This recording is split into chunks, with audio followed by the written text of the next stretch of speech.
another episode of the William Branham Historical Research Podcast. I'm your host, John Collins, the author and founder of William Branham Historical Research at william-branham.org, and with me I have my co-host, researcher, and friend, John McKinnon, the author of The Persuasive Preacher, The Gifted Prophet, and The Noble Politician. And together, we're discussing Weaponized Religion, how Christian identity fused with early Christian fundamentalism and politics to form the foundation for the new Apostolic Reformation. John, I feel like today is really the start of our episodes that we're doing on this. It took 2 or 3 episodes to build up the background for where we're headed, but as you enter into the early 1920s, that's really the epicenter of where all of this came to be. And to paint the picture, because in our minds, when we think of many of these groups that we're mentioning, the Klan and so on and so forth, we're painted with a very, Hollywood-style image of what that is. And it's always, the worst of the people.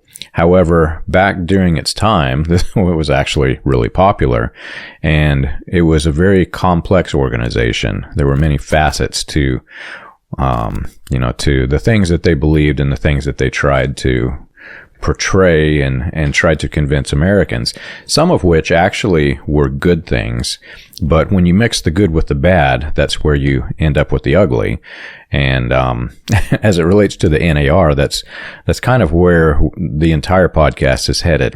There are some good things, but when you mix all of the bad things with it and then realize that many of that has been covered up over the years, it turns into this thing that you really have to question: was this a move of God? Davis plays a large role in the subject of weaponization of religion in America. He was definitely a key figure in starting the movement that just went totally nationwide, especially after Clark and Taylor got involved with the publicity of the KKK and increased membership into the millions. And so he was a very key figure there. And once that new KKK was founded by Davis and Simmons, it took a life of its own. It just went, everyone embraced the ideals and it took a life of its own and really got out of the hands of Davis and Simmons. And it kind of left them behind eventually. But the Klan was a good gravy train for a lot of people. It was a lucrative business, really. That's why Clark and Taylor got involved. They got a cut of the initiation fees. And so that's what Davis was all about, was making money so he could do his promotion of the doctrine he wanted to promote across America. And of course, Simmons was accused of taking money, as we'll see, when they developed the Flaming Sword organization that crumbled pretty quickly.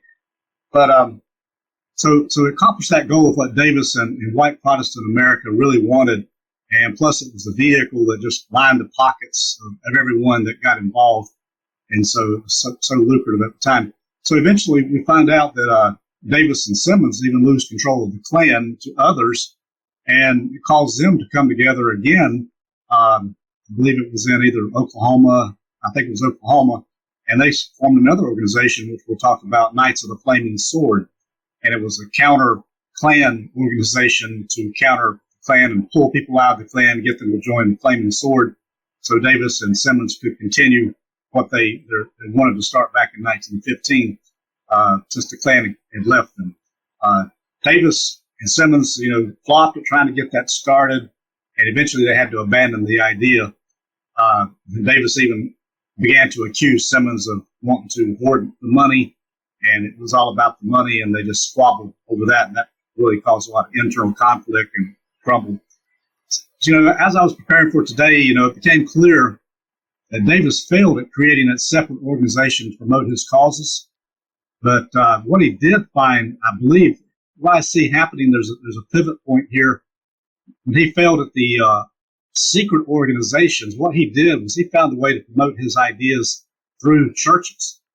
He was doing that all along, but he especially went straight into religion and began promoting his white supremacy doctrine, through the churches alone, without. He was still sympathetic to the Klan. He still supported the Klan all his life. And he was already doing that throughout Texas and Georgia, Tennessee, North and South Carolina. But the Klan really threw him out on his bad behavior, as we'll see. We got an article about that. They really just did not want him as part of the organization anymore, because the Klan was started for, to bring in people of good moral character, and we know Davis was not a man of good moral character. So eventually he hid behind the cloak of religion. He was pretended to be a man of the cloth, and it was at this juncture when he turned solely to religion in the 1920s. And you may have more ideas about this than I, or more information about when him and Branham met up and started holding revivals together in Tennessee. But it was at this juncture he met, William Branham, and then began to show him the ropes of all he was doing. Davis was 19 years older than Branham and had already perfected, his religious stage show. Davis had been doing it a long time, and he began to show Branham how to do this. And outwardly, Davis put on this air of piety, everywhere he went, piety, holiness, following the old-time religion, which was mostly, he migrated into Pentecostalism at the time.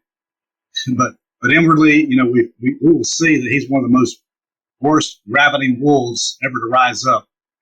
And what surprised me so much when I found out who Branham's mentor was, and the public eventually found out in 1950 when he published that article, in Voice of Healing. But how Branham was ever saved and received the Holy Ghost under his ministry is, beyond me. And how Branham could even ever work for such a devil for several years is also beyond me. But it's a fact. I believe we can say for sure that, Branham learned and honed his skills under Davis.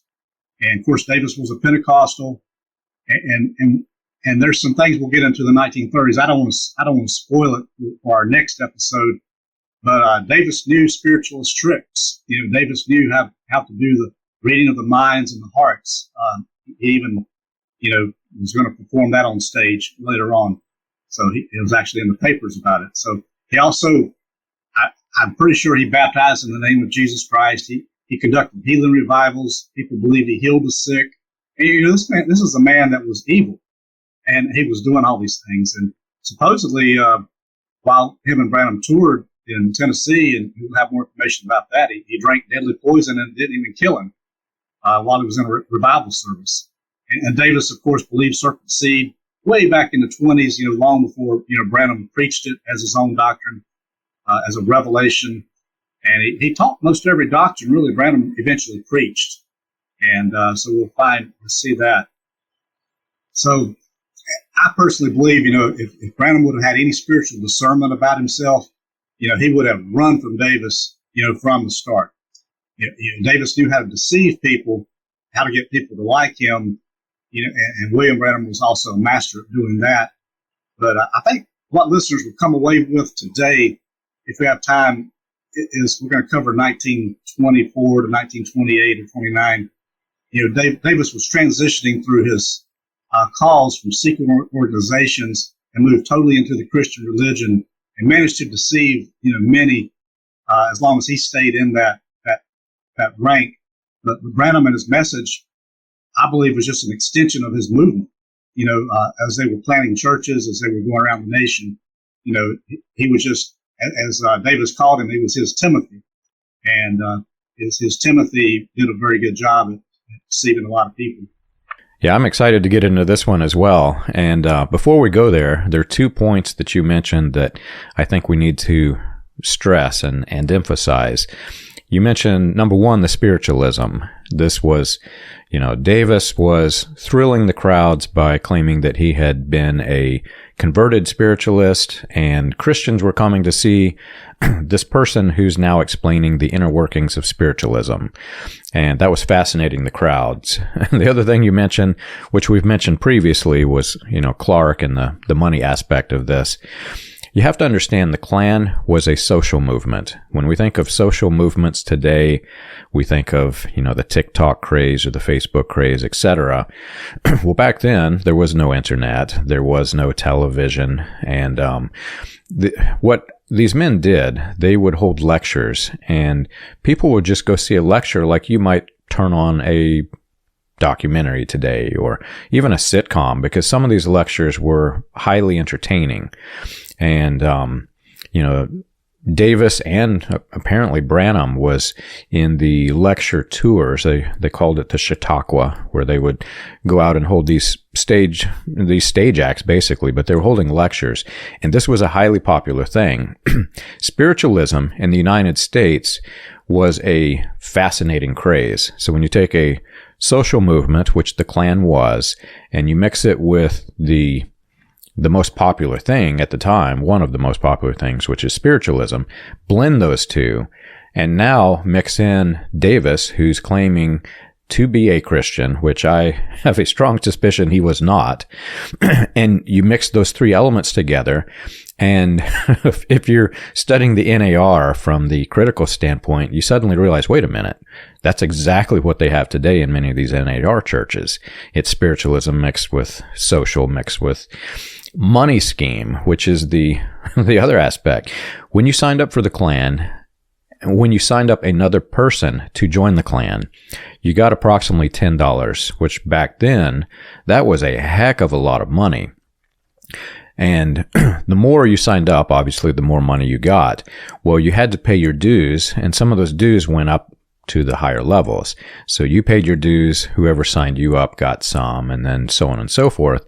Well, it was a pyramid scheme. The man at the top was making a heck of a lot of money. We're talking more money than we can fathom in today's money.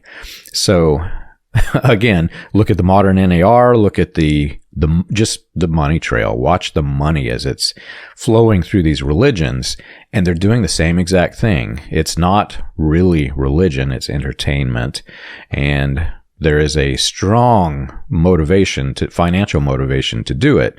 So all of this background that essentially is the Klan, or was the Klan, all of this background is building to this theme that would suddenly become embedded in evangelical Christianity. I'm not saying that it was evangelical Christianity, that existed prior, but now you had evangelical men and women who were going to these lectures, and they were seeing this thing, many of them not knowing that the Klan was evil, because this was a popular social movement. So they would join into the Klan, many of them. And the last point that I will make is, when you think of the Klan, we've been polarized to think of them as just simply anti-black. But as a social movement that spread quickly across the United States, it spread so quickly that there were entire Klan organizations that did not know that they were supposed to be anti-black. And as a social movement, what it became is, whatever was their number one enemy for their social groups, that was the Klan agenda. So you get up into, like the state of Indiana was more anti-Catholic than it was anti-black. In the South especially, there was this theme of race mixing. So they were highly anti-black in the South. They produced a lot of propaganda and rhetoric, painting race mixing as a purely evil thing that would destroy the nation. And if you look at the themes in Latter Rain, you can see that was predominantly any talk about race in Latter Rain was against race mixing, which came from the Klan. Then you get out west, and it's a whole different agenda, because you had an influx of Hispanic people coming in from Mexico. They were actually anti-Mexican Klan groups out west. So you had this wide variety of people joining into this thing. And now, like you said, we enter the era where we don't know yet the exact point where William Branham meets up with Davis. It looks like it's going to be the early to mid 1920s, according to the picture of research that we're going to be showing. But essentially by 1929, the two are together, and they're holding revivals in Tennessee. And like you said, the Knights of the Flaming Sword, that's going to play a big part into the history as we get into Indiana, so I'll save some of that. But all of this is setting up the picture where Davis is coming into an era where the things that he say about white supremacy are actually, the audience is very receptive to it. John, you said some things there that I'm going to emphasize maybe toward the end of this broadcast that, about the NAR. When you bring in groups without a good doctrinal foundation in the Scripture, anything goes. And their organization, and like you said, the roots of this thing come from what we're talking about, and it migrated. And there's so many different flavors of it too. And like I say, that's why anything can go. Any group out there can start their own organization and embrace the ideas, but they can have their own flavor of it. And so we'll see a certain part of this has migrated into the NAR. The spiritual side of it, really anything goes spiritually. You can, these men are not very doctrinally sound. And so you see the same things spiritually happening maybe in India with a totally different religion, maybe the Kundalini religion, as you see happening in these circles that's supposed to be Christianity. So you wonder, how can they both be this? They're probably the same spirit, but how can one be the Holy Spirit, one not and be a devil? So you have to be very careful. And the NAR and groups like that have embraced all these things. There's been so many things that's happened in the spiritual realm that very questionable, in my opinion. And so I just wanted to say that. And it's because of not having a good doctrinal foundation, in Scripture, because, you can basically promote anything you want to with the way these platforms go. Man can rise up and be like Davis even. I mean, there's some out there like that, and they've got a great healing ministry. It's just unbelievable. But get back to Davis, the timeline, say from 1917 to 21 real quickly. He was arrested in May of 1917, swindling that bank in Texas. And when he finally was arrested in 1917, the paper reported that he was a singer. He was always a great singer, as we know. He was a masher and, a minister. But I looked up the word masher, and so let me just tell the audience what the word masher means. You can look it up. But it's a man who habitually makes aggressive, unwelcome sexual advances to women he does not even know with a view to physical intimacy. So the papers had him, dead on. They identified exactly what he was, even from the beginning. But they revealed his dual life in Georgia, and by this time, he had a second wife. He was now 29 years old, and that would have put William Branham being about 10 years old. And I always go by the birth dates, just for the record, is Davis, 1888. I know he used 1890 a lot, but there's other times on government documents he used 1888 and had to put his true birth date there. And William Branham, I used 1907. To me, there was no doubt he was born in 1907. But the paper said Davis was a forceful speaker and very intelligent. So there's no doubt, he was very intelligent and sly. They said he had a handsome, open countenance, which gave the impression of innocence. So just think about this: as wolf in sheep clothing gave that impression of innocence, while his heavy auburn hair adds to his striking appearance. And it's little wonder that he's been able to favorably impress the public wherever he's gone. So that's the rundown of Davis, why he was able to, sway the public, because everywhere he went, he was so handsome. He was a great singer, and he was just very good with the women. And a lot of times we'll find he gets the women behind him, and eventually it's the women that help him succeed, whether it be in the courtroom or, he even broke marriages up. I know of two cases, there's one in Nashville where the man said he was trying to break up his marriage. So just terrible things. But his first wife, Emma, divorced him in August of 1917 after all this came out in the papers. And he continued to minister in Texas with his brothers, even in revivals. And then about 1917, he's already in Georgia and had been going to Georgia, and that's where he had this other woman. So he returns to Georgia, and he takes the name of Lon Davis with his new wife. And this is also his new daughter was being born about this time. Let's see, I don't have the exact date when his new daughter was born, but I'll tell you this: by the dates, His second wife actually became pregnant in February of 1917, and this was, 6 months prior to him divorcing Emma, his first wife. So this is kind of interesting. He had already got a second woman with a child impregnated prior to even divorcing his first wife. So he was a dual man. He had multiple women that he consorted with, and that's what led to the downfall of his first marriage. He was trying to keep them both together. I don't know how he can do that and live with himself. He tried to. So he resurfaces in 1919 in Georgia in January, a year later, after leaving Texas with those revivals. And then he announced a debate with a missionary Baptist minister debating the Church of Christ minister.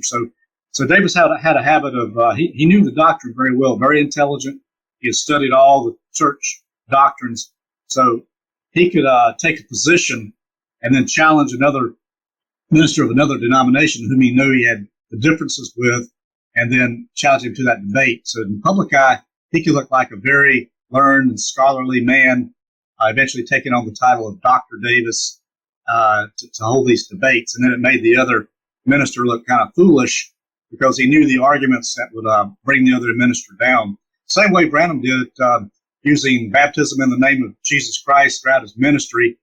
And in almost all his sermons, he brings it up, condemns the denominations for not doing it, and seems to have a biblical argument for it. But if you could really dig deeper in Scripture, there was no certain formula, and what baptism is all about is totally, different than just using a certain formula. So Branham used that same strategy in his sermons. He didn't challenge people to debates so much as he did. His sermon was his debate platform. That's an interesting way to put it. The sermons were the debate platform. I think that, as you look through the weaponization of religion, that really became the premise for everything that we see today, where Christians, used to go to hear the gospel and to learn how to be a better example and to attract people into Christianity by living a good example through the gospel. That changed with the birth of the Klan and Davis's weaponization of religion. It was very much a debating platform because Davis himself was a debater. He would go on these tours for lectures, like I said, which was highly popular. The other thing that was popular were the debates, and he would debate all things. We have records of him debating religion, and especially when he gets into oneness Pentecostalism, he's holding debates on the Pentecostal faith, etc.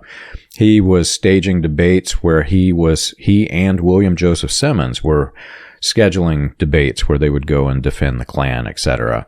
And so what happened was the popularity of the debates brought people to fill the audience.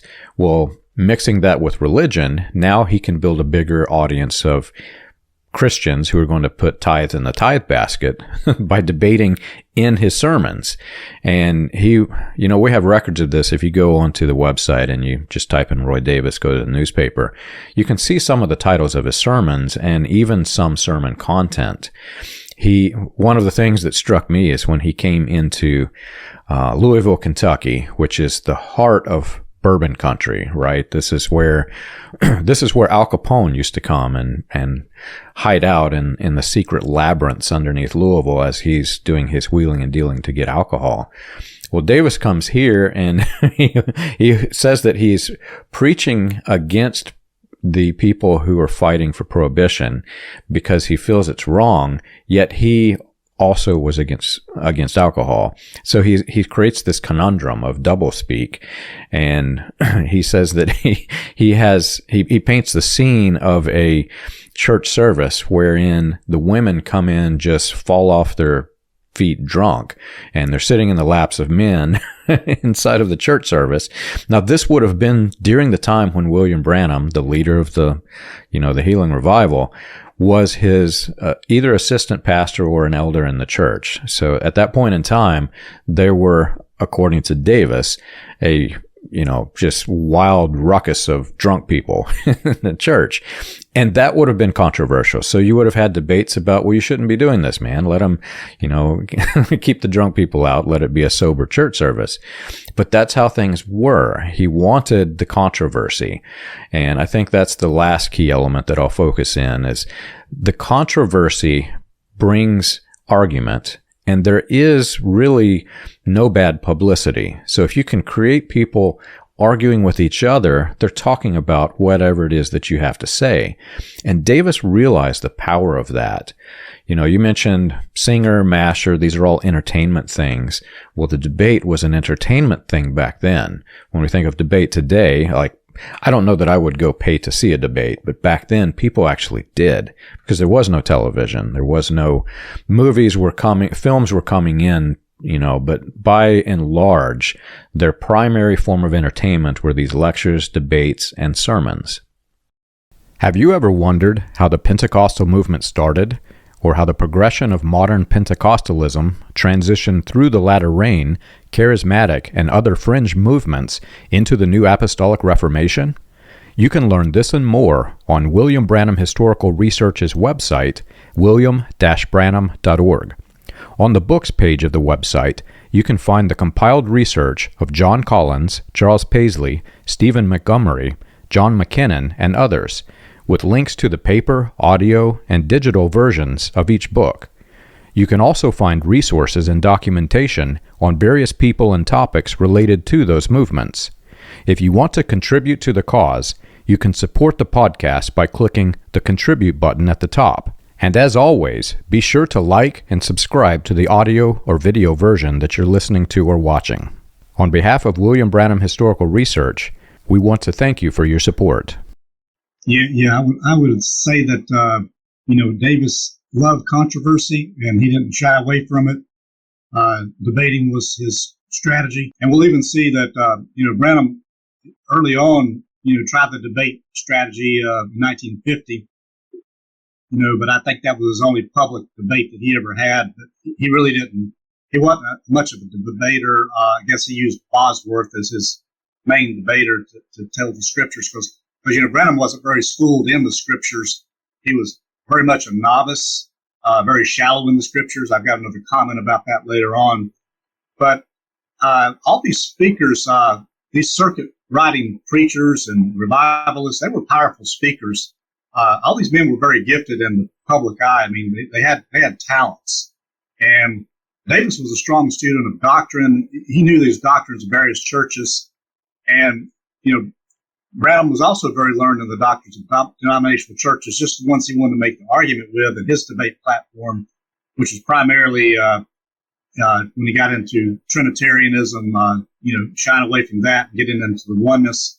And holding on to that, he would always put down the Trinitarians. And same thing with baptism, same thing with women's dress. Anything he could hold over the heads of other churches and call them out for it, he would do it. And he just was doing that about every sermon. It really didn't go a long ways to saving souls. It went a long way to keeping people in line, conforming to the rules, and also condemning other churches and trying to make his look right. But he learned this strategy from Davis, and most all of his doctrine, I believe, came from Davis because really we learned from a quote that Branham had that the serpent seed actually came from Davis's church early on.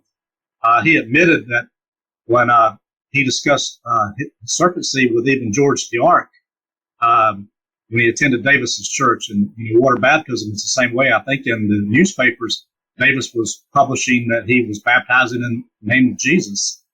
So Branham's strategy was to use doctrines like that to condemn all the other churches, and that's how he was able to pull away and say he was something unique, from any other minister in the nation, and call the other churches apostate, for not practicing it that way.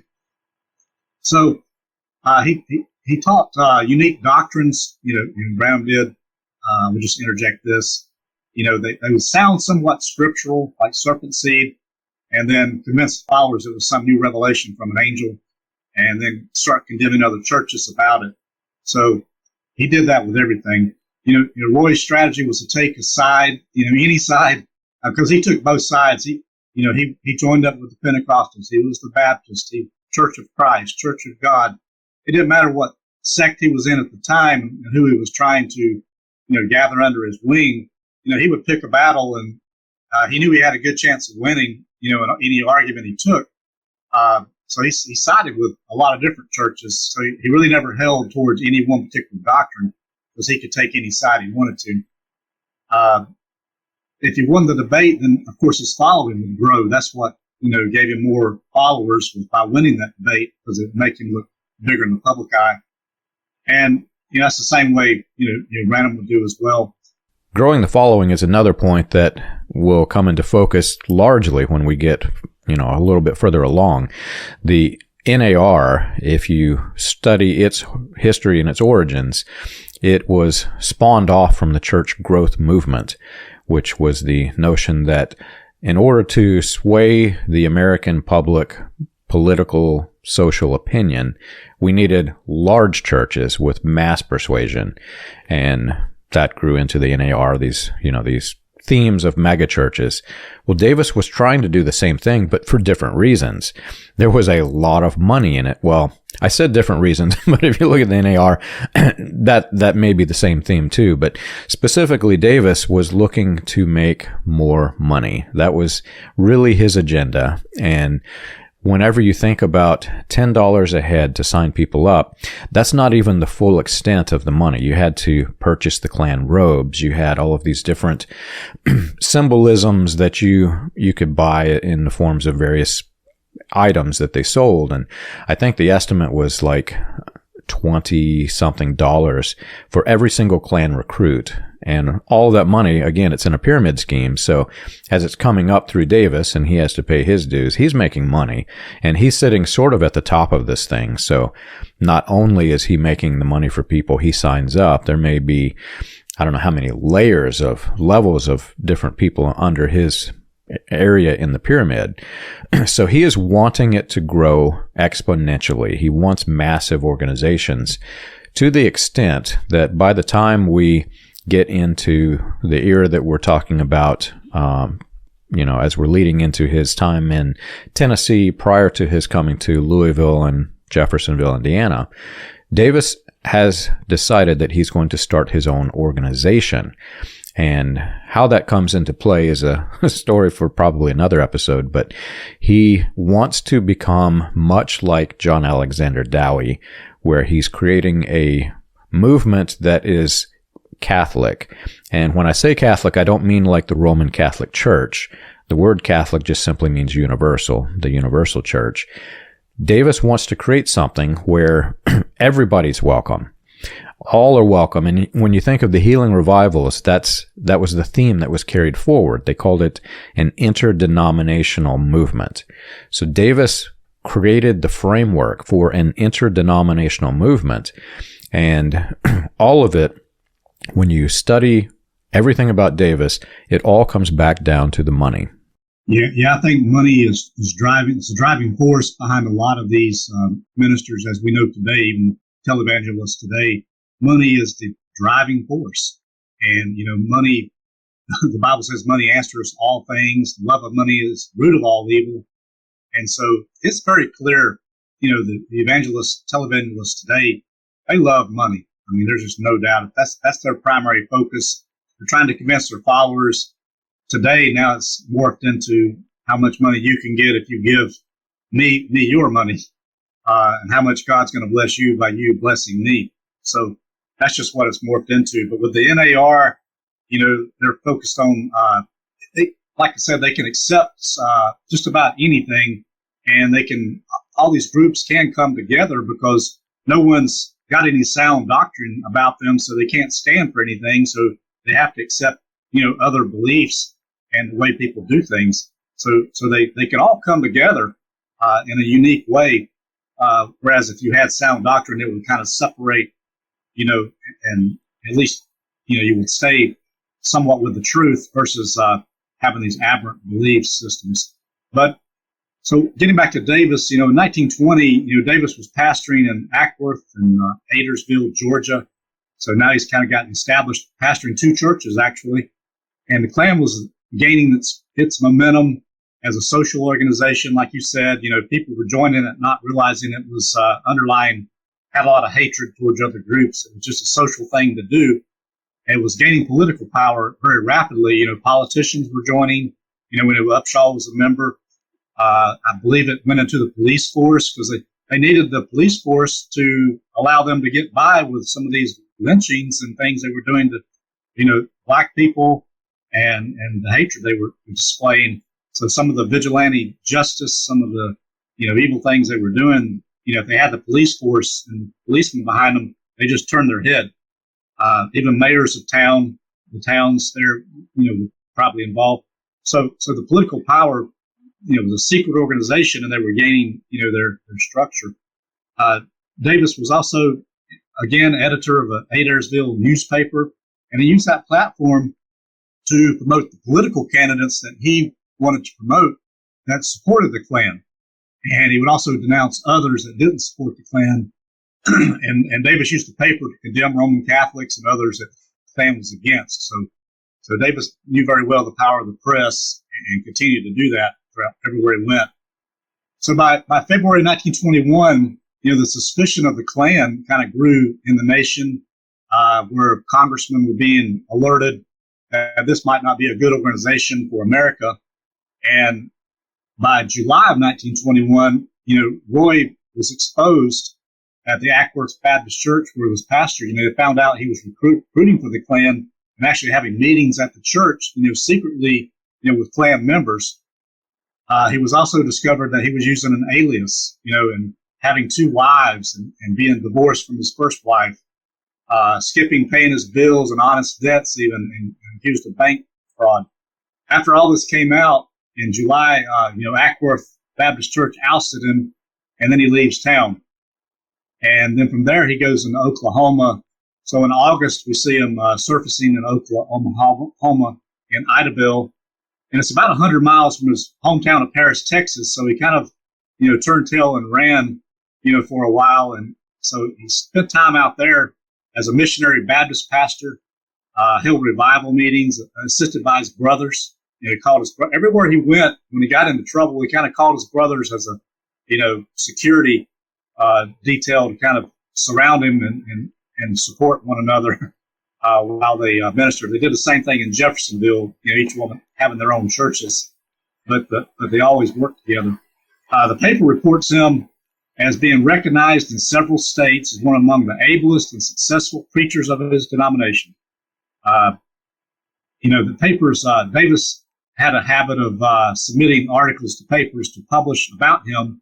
So he was always publishing favorable press, about himself, even though he came from a very, bad background, a very dark past, and the papers usually didn't know about it.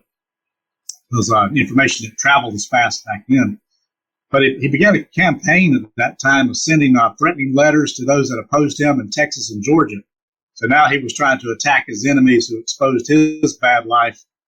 He was now attacking them. And the Klan was founded on requiring members to exhibit moral behavior. So things were starting to turn on Davis there. The Klan was very much about protecting womanhood.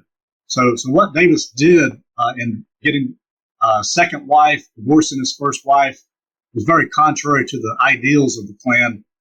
And so by now, the Klan was exposing his immoral behavior, and that's why he was writing those threatening letters. So his behavior started being exposed, and we'll see in a little bit, if I can get to it, what they eventually did to him. By 1921 in October, Congress Upshaw enters the picture, for the first time in our research, I believe, and it shows his connection with Simmons and Davis and Upshaw. That connection was established. Simmons, welcomed the publicity. Congress was threatening to investigate the Klan. I think it was October that time that Simmons had to go to Washington while Congress was investigating. And Congress wanted to know all the members, all the names. And it's very interesting. This was a very strategic move by Upshaw, but it shows the very, Upshaw, how smart he was. He saves the day with a strategic move of equal protection under the law. So he said in Congress, he said, you either investigate, all secret societies at this time, or you investigate none of them. Don't just pick on the Klan. But Upshaw being a member, of course, he didn't want it to be known that he was a member. But and Upshaw was very much for Davis and Simmons. And Congress actually agreed with that because many of the congressmen were probably members of secret societies themselves, such as the Masons, might be, Knights of Columbus, whoever, they were members of, and they didn't want to be, brought out as well because they'd have to do it to all if they do it to one. And so that was very interesting that happened. So the congressional investigation didn't go very far. Like I say, Simmons welcomed that publicity about he wasn't afraid at all to go up there. He wasn't about the violent aspect of the Klan at that time, but it was starting to gain momentum in the violent aspect. But while Davis was in Idaville, he wrote articles in the newspaper all the time, very clear, denouncing interracial marriage. In February 1922, after he'd been writing articles for a year and getting people behind him, then he very clearly denounced interracial marriage. So he started really showing his colors, and he started out with religion and under that cloak and seeming like a nice minister, but then he starts showing his true colors. And he starts bringing out that and the Klan ideas. He even said in the paper, believe it or not, he said there's too many mulattoes in this country. And it's very clearly written in the newspapers. And so by March of 1922, he basically went traveling again, went deep into Oklahoma, Tennessee, Arkansas, and Georgia after that article appeared, and then started holding KKK lectures. So after he got established in the church, as we've seen, he's done it multiple times, got established in Idaville, Oklahoma. Then he starts traveling. Then he starts spreading he does KKK lectures. In late 1922, he returns to Georgia to promote the Klan again. So he tries this. He always wants to go back to Georgia, and he did that for a time, trying to stay in Georgia, but he eventually was ousted altogether. But Klan membership was skyrocketing at that time, approaching a few million members. And Davis is in Albany, Decatur, and South Georgia at this time. He was already being exposed around Atlanta area. So then he moves into South Georgia, and starts his campaign there. You mentioned so many elements of history there that if you really take the sum of all of them and you think about what they are and what these men were doing, this represents the full scenario of how religion can be weaponized. When you think about Davis, who is clearly an evil person who is not representing the good morals of society, but he's presenting himself as a Christian minister who is spreading morals of society. And he's doing many things that are unethical and even illegal with women. And he's touting himself as the Klan touted themselves as the protector of womanhood, as you said. Well, he is not protecting. He's actually a predator, right? And then combine that with the fact that the newspapers are painting him as this hero. Well, there's this really gray area. Because while some newspapers were fully unaware that Davis was this villainous character, there were other newspapers that actually knew that he was one of the bad guys, but he was furthering the cause. And so they saw it as even though this character is not a good person, they saw what he's doing as being good. And when you compare that to the NAR today, and I won't give any names, but you look at some of the men that have, now they're being exposed for being predators for women in their churches. And we're talking big name people in the NAR. People are now realizing that these are not good men. These were predators. And yet at the same time, there were many other leaders in the NAR who completely were aware that this thing was going on. In fact, some of them are now starting to talk. But because he was preaching the NAR agenda, they saw it as a good thing, even though they knew probably he was going to fall. Well, that was the way in which they worked. The other thing, you mentioned Upshaw and painting the picture of all of these fraternal organizations, and everybody's probably part of this. Well, a lot of these congressmen, they knew that the Klan was doing very, very bad things. They were actually killing people in some areas. And it wasn't that the Klan promoted the killing of people. It was that they had such a social agenda that excited the weaker-minded people who would go out and do bad things. So it wasn't that they were pushing for this, but they knew that the framework of their doctrinal positions was causing destructive theologies to emerge and destructive people to become killers. That's how bad this was. But it was an acceptable risk because they saw the Klan as this Americanization. They were true Americans. They were trying to fight for true Americanism. And one of the ways in which they created that distinction for their group is that they would put out propaganda polarizing the people against whatever was their position. For example, one of the things that they did, they reassured the nation that the Klan would fight to protect the Christian morals of the country, and they slipped in this phrase, and 14 million people of the colored race who were organizing. So it was like a sleight of hand, right? We're going to protect the nation, and then associated with that in your mind are, oh my gosh, are the African Americans in America actually organizing against us? Are they rising up? Well, that just dominated through, especially in the South, that dominated through politics. So it was this agenda where they could paint themselves as the good guys, even though they weren't.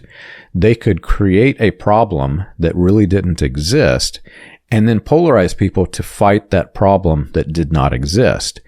And again, you take that up to, through history to the NAR today, that's largely what they've done from a religious standpoint. They polarize the people against Christians who aren't part of this NAR thing and who do not accept the political, religious, moral, and social elements of the NAR.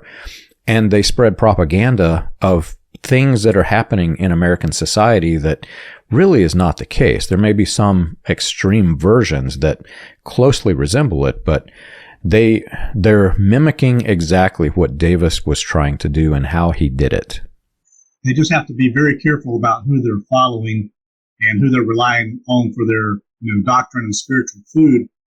But as you mentioned that weak-minded people, I think there's a lot of people that can allow themselves to get caught up in the mob mentality, the frenzy of the moment, and that's how some of these lynchings probably occurred, or the violence probably occurred. People just take it and run with it to the extreme, and they don't have any. They're not doing any forethought about what the consequences are and what they're doing.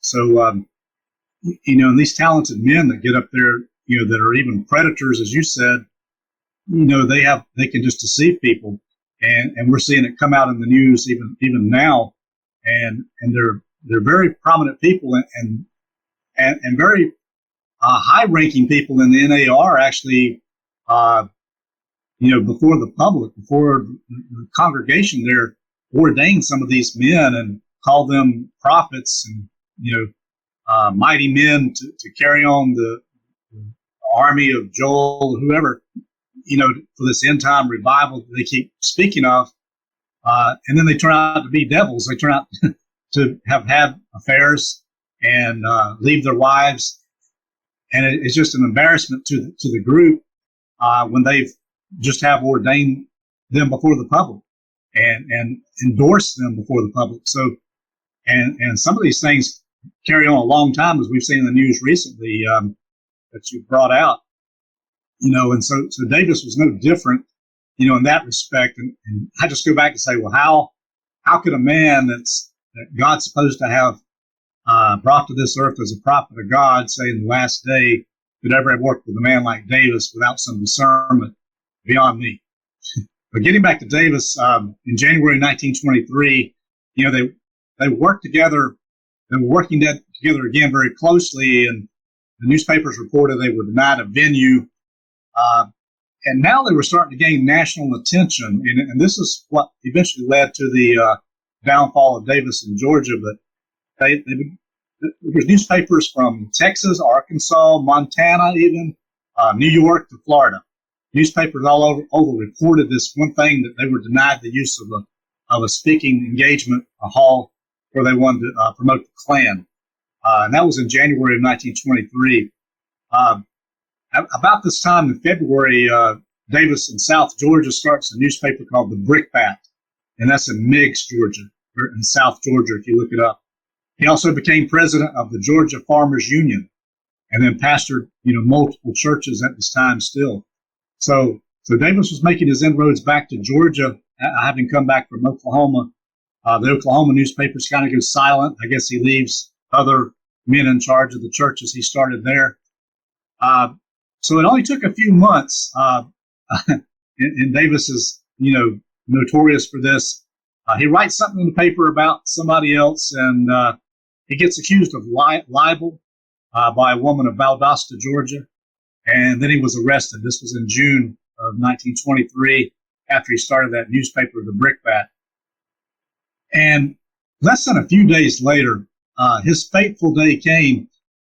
His whole life was exposed by the newspaper. So after this came out, nationwide, coast to coast, if you go look at the newspapers, I counted 22 different newspapers in July, from July 1st to July 28th, that exposed the story and carried the story. It just got picked up by the nation. Probably the AP picked it up, and every newspaper carried it. It was a pretty big deal. He lost his Brickbat paper at the time. He lost his pastorate at Valdosta. He was fired from the Farmers Union after all this came out. And basically his career in Georgia was over by July of 1923 after all this came out.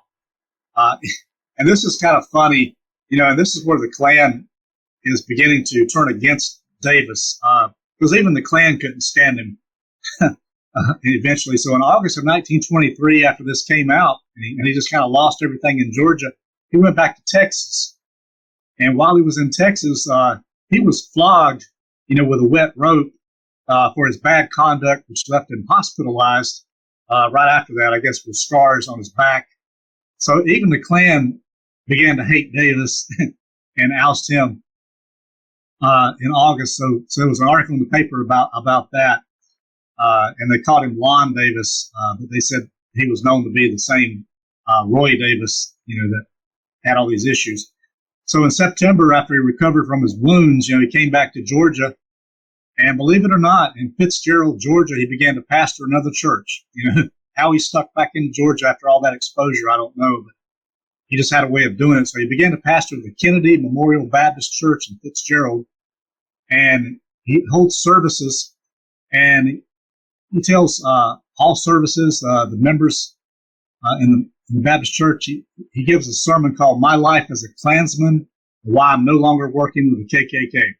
So this is where he makes his break, so-called with the KKK, and probably because he was a little sore over what had happened to him in Texas.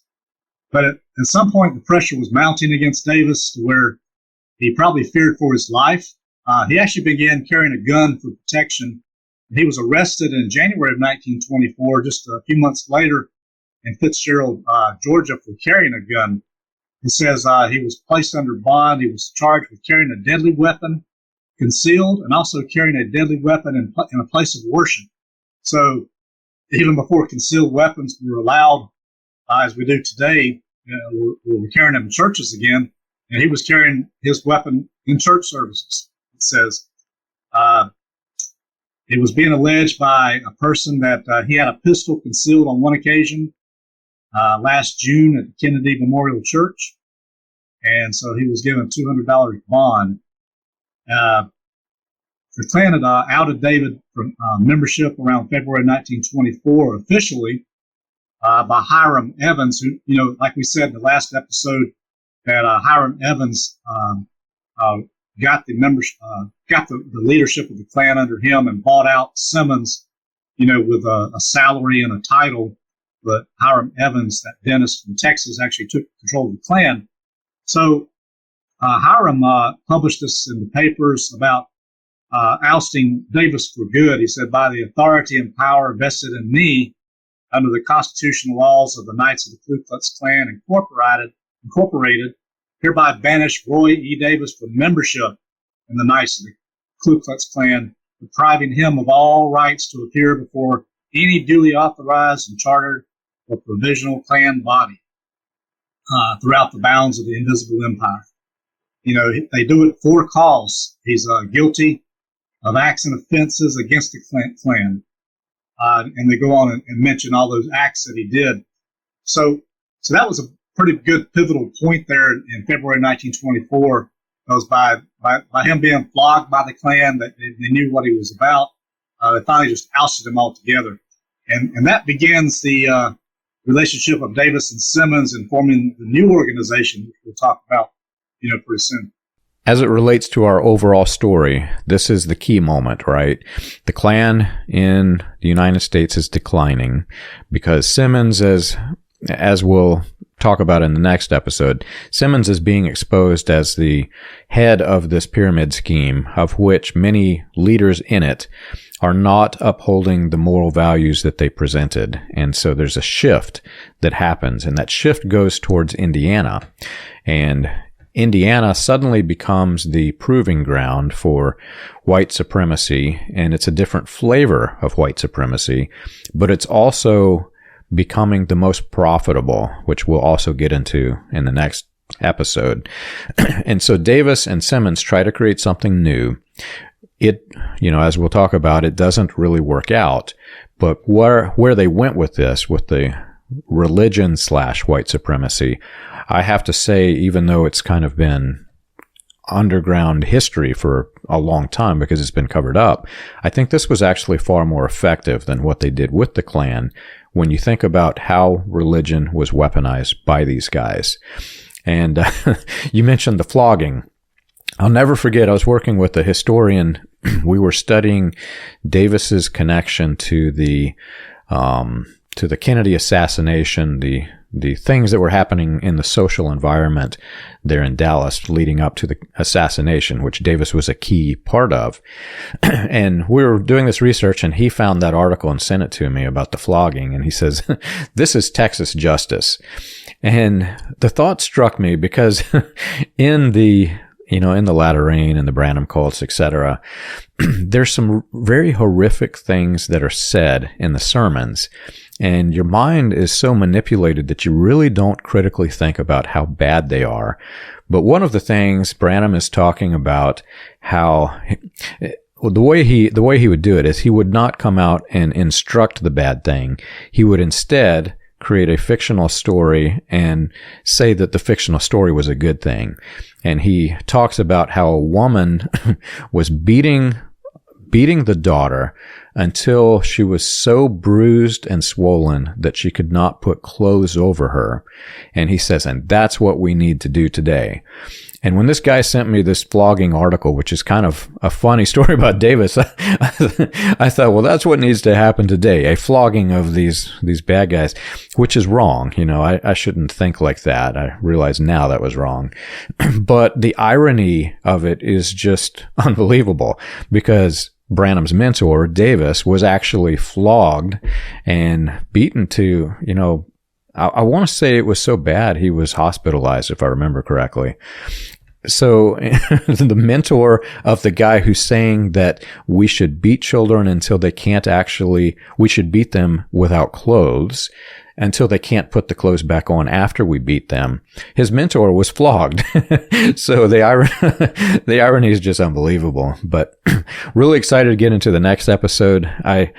You can kind of see my face lighting up now that we've got the backstory for this.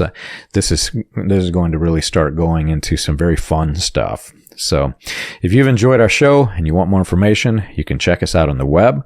You can find us at william-branham.org. For more information about Roy Davis and William Branham, you can read The Persuasive Preacher, The Gifted Prophet, and The Noble Politician. For more information about the dark side of Latter Rain, read Weaponized Religion, From Latter Rain to Colonia Dignidad, available on Amazon, Kindle, and Audible.